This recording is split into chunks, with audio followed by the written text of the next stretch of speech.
Hey everyone, how was your weekend? ఇక్కడ వచ్చేసి egg macaroni pasta అనమాట. ఎవరికైనా తెలియకపోతే ఫస్ట్ టైం ట్రై చేస్తే తప్పకుండా చేయండి, చాలా బాగా వచ్చిందనమాట.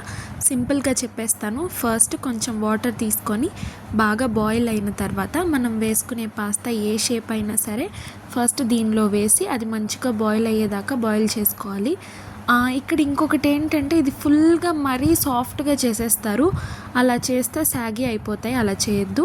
ఇంకా దానిలో కొంచెం ఆయిల్, కొంచెం సాల్ట్ తక్కువ వేసుకొని మంచిగా బాయిల్ చేసుకోండి. అది షేప్ అంటే కొంచెం ఎక్స్టెండ్ అవుతుంది, కలర్ కూడా చేంజ్ అవుతుంది అనమాట. అప్పటి వరకు బాయిల్ చేసుకోండి.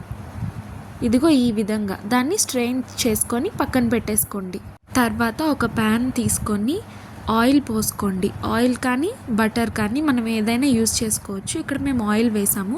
తర్వాత ఆనియన్స్ని ఇలా చిన్న పీసెస్గా డైస్ చేసుకోండి. తర్వాత క్యారెట్ హాఫ్ పీస్ని ఇలా చిన్నగా చేసుకోండి.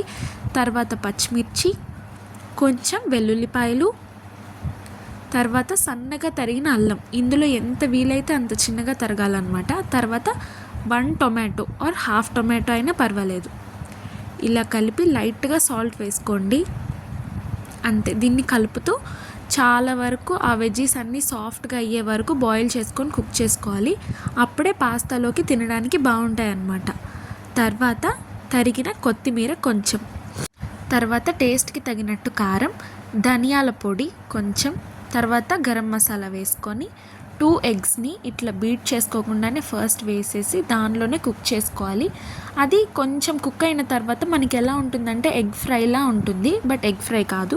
తర్వాత టొమాటో సాస్ మన టేస్ట్కి తగ్గట్టు వేసుకొని ఒక 10 మినిట్స్ కుక్ చేసుకొని మన పాస్తాని దీనిలోకి డ్రాప్ చేసుకొని టాపింగ్గా కొంచెం బటర్ వేసుకొని కొత్తిమీర వేసుకొని అంతే. ఒక 10 మినిట్స్ కుక్ చేస్తే వేడి వేడి tasty egg macaroni pasta ready. తప్పకుండా ట్రై చేయండి.